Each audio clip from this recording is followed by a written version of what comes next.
Hello and a very warm welcome back to the garden. I've got a really special video for you today because it's all about how to be self-sufficient in salads all through the year. Rather than focusing on trying to be self-sufficient with one particular crop, this approach makes it so much easier to get the most from your garden and save you a lot of money.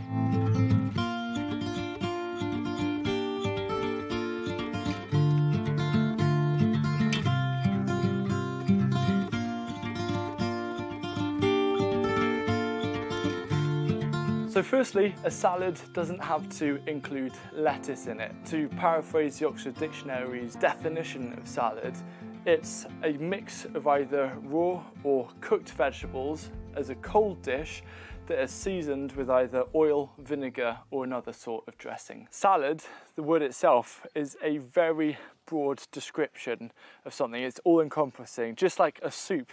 There were hundreds, if not thousands, of different types of soup around the world, and we're going to use this breadth and this potential diversity to our advantage to make it so much easier to be self-sufficient in salad all year. I think the real skill that you need in terms of salad self-sufficiency is to see recipes as sources of inspiration, but not a be-all and end-all. If you're missing a few ingredients, it doesn't mean that you can't make it. It's about understanding the base of what makes a good salad, and then using the principle of forage first, create later, which I think came from Third Plate. See what's in your garden, forage first, harvest what you need, and then using the basic principles of making a tasty salad, put it all together and enjoy. Foraging first and then creating later is also a very intuitive way of actually reducing food waste, because all you're doing is you're harvesting what you're going to eat. You're going to be cooking it right away. You don't need to worry about weights and quantities. I think when it comes to approaching salad making, you've got to make it fun and tasty. I don't like salads when I go to a cafe and they just give you a pile of lettuce leaves and maybe a bit of olive oil and vinegar. I think that's really boring. There's so much more to salads. They can be as simple as you want them. For me, nothing beats a potato, mayo and chive salad, but also you can make it as complex and fun as possible with adding 40, 50 different ingredients if you wish. There's no limit. Have fun and make the most of what the garden has to offer. The other big benefit of this is you might only have a really small quantity of a particular crop that won't make enough for a portion for a meal, but it's more than enough to add into a salad. So even if you've only got a very small crop, you can still truly enjoy it. Technically, it's a hungry gap. We're in April and it's one of the most challenging times to eat from the garden. But I'm going to show you using the following formula, which my colleague Sam has kindly shared, of showing you how to create a salad no matter what season it is. And it's about having a lot of fun. As long as you use this base formula to inspire you and to follow loosely, chances are you're going to have something delicious. So first off, you need to consider what's the bulk ingredient. This could be something kind of starch-based like potatoes, it could be a root vegetable, or it could be something like leaves. That's kind of very often, when we think of salads, it's a lot of leaves. Right now, what I'm thinking of is actually flowering shoots, like the ones behind me, but ones that are a little bit more bulky, like purple sprouting broccoli. The next element of the formula is just to build on top of what your bulk ingredient is. Think about what flavours or what harvests are in your garden that you might have much smaller quantities of, but will complement that bulk element. Then it's about aromatics. What is going to give that real boost and depth to the flavour and also the smell of your salad? Usually this is where herbs and also the alliums, for example chives or onions or anything like that, come into the picture. This is what is going to really pack a lot of punch to your salad. The other thing to consider is texture. For example, you can have a raw crunch, or you could think about cooking it, such as char grilling, to soften it slightly but still have that crunch inside and start to add another layer of flavour there. You can also think about actually adding things that you've pickled. Next is sauce, and when we think about salad dressings, almost all of them are a combination of a fat and an acid.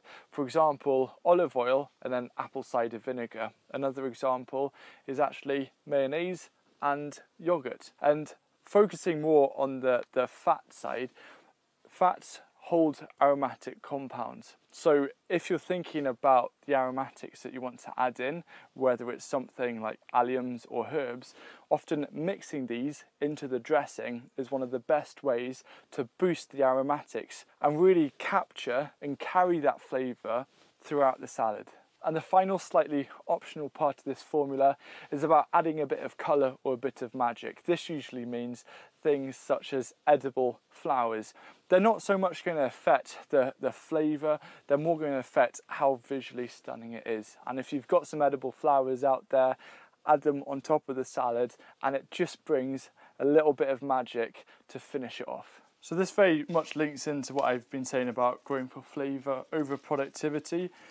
As you can see, I've harvested some radish. I only had 5 that were of a harvestable size, but I can make use for them. I don't need like a dozen or 20 to try and pickle. I can put these 5 and they will fit in really nicely into the salad. This is our patch of wild garlic. It isn't really wild because it was planted here, but it's doing really well. And this is going to serve as the aromatic base to the salad that we're making.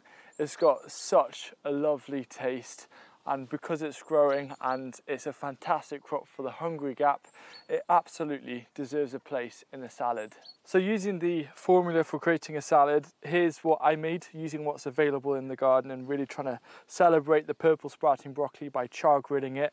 And char grilled or baked and also steamed are 3 great methods for cooking the cooked vegetable elements part of a salad, and it's so simple to make. And if you're looking for these kind of recipes that celebrate what comes out of the garden, the collaborative project that I'm doing with Sam called Farmer and Chef is quite a big selection now of recipes dedicated for what you can get from the garden. We've had a real big push on wild garlic recipes, so no doubt this might end up on that list of recipes as well. On this journey of being self-sufficient in salads all year, one thing I really recommend is just keep a note of certain combinations or flavours that you really enjoy, and you want to actually create your own personalised collection of perhaps go-to salads or seasonal salads that you enjoy, or if you want to replicate it again if you've got guests coming over next week. I'd also suggest that you really work on creating your signature dressing. Set yourself a challenge